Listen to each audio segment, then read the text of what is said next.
Мұханның үйде отыр дегеніне қарамай, Марғұла өзі терілейтін зауытқа жұмысқа кірді.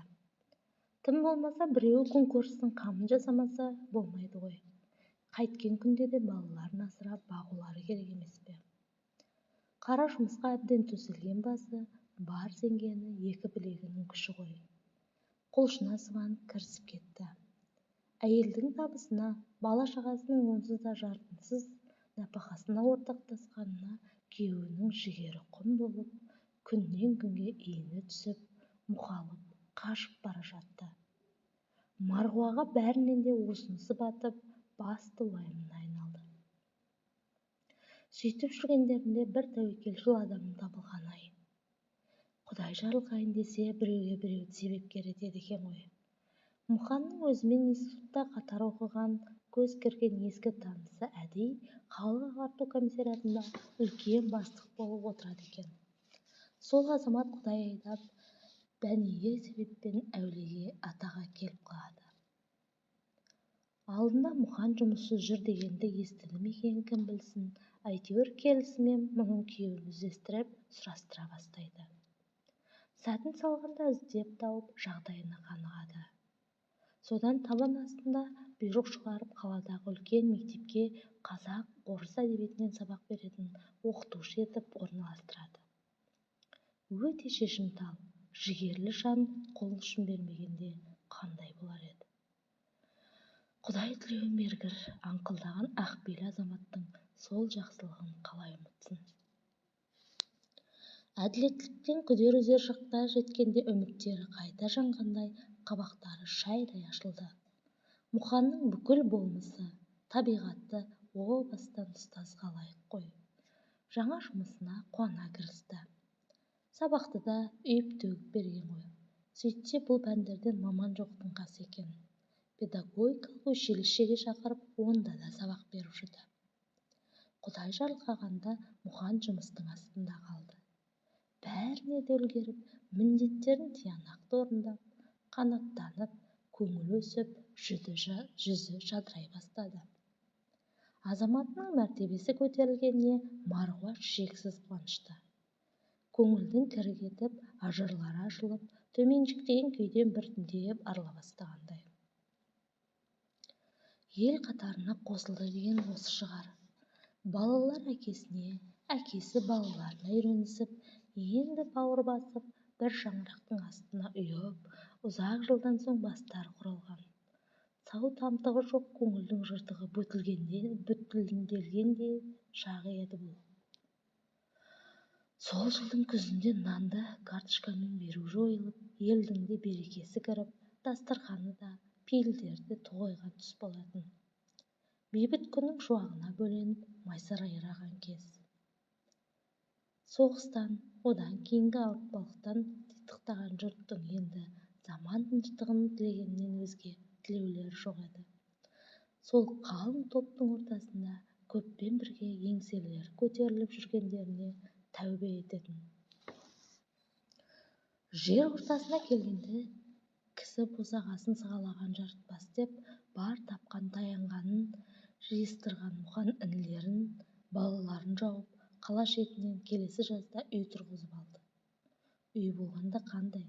Шағын 4 бөлмелі, төбесі шатырлы, өздеріне хан сарайындай еді. Іші құтты болғай деп тілесті. Мұхан көңіл күйін сыртқа көп шығара бермейтін жан еді. Десе де бір серпілген сәтінде құлшынып барар жұмысын, қуанып кірер үйім бар. Бұдан артық қандай бақыт керек деп айтатын.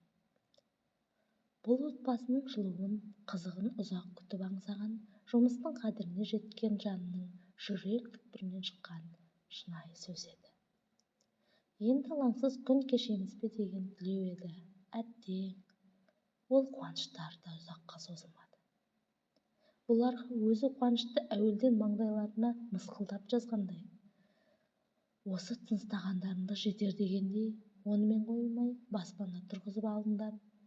Кемді күн көрген қызықтарының өтеуін қайтаратын кез келді дегендей, қара дауыл қайта үйіріліп соқты. Күйеуін алғашқы жолы түн ішінде ұстап әкетсе, бұл жолғысы мүлде естен тандырып кетті. Мектептегі сабақ үстінде екі әскери киімді адам кіріп барып, әй-шәй жоқ Мұханды жүргізіп тұрған сабағын аяқтатпай алдарына салып алып кетеді. Оқушылар аңтарылып, көздері бақырайып қала беріпті.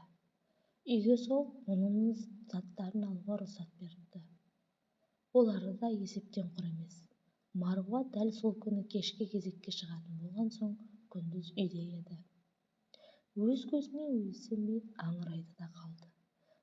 Мұхан қайда жиналып жатыр? Қайда бармақшы? Жанындағы жаналғыштай мына екі жендет кім? Тез жинал дейді оның біреуі Мұханға зілмен. Ал Мәкетай, қайырлы хош, балаларға ие бол.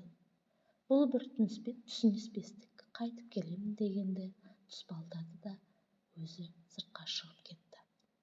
Жалма-жан күйеуінің шалғайына оралып, Мұхан-ау, мына үкіметке неден жазықты болып едің? Қандай кінәң бар? Айтсаңшы, одан да мені өлтіріп кетсеңші деген дауыс салып, еңіреп жылап қоя берді. Екеуін екі жаққа айырып, әскерилер Мұханды есікке қарай итермеледі. Марғұланның буынынан әл кетіп, құлап, жығылған күйі күйеуінің аяғын құшақтап, зар илеп жатыр. Мұхан еңкейіп бұны тұрғызбаққа иіле беріп еді, әлгі жендеттің бірі оны кеудесінен итеріп шегіндірді. Марғұла енді оның пальтосының етегіне жабысып, тас қылып ұсталып алған күйі, өзің қолыңмен мені өлтіріп кет одан да деп жер бауырлап зарлап жатты. Күйеуінен тірідей айырылғысы жоқ. Мұхан сұрланып кеткен, тістеніп қалш-қалш етеді. Жендеттердің бірі оның қолын артына қайыра ұстап, тырп еткізер емес.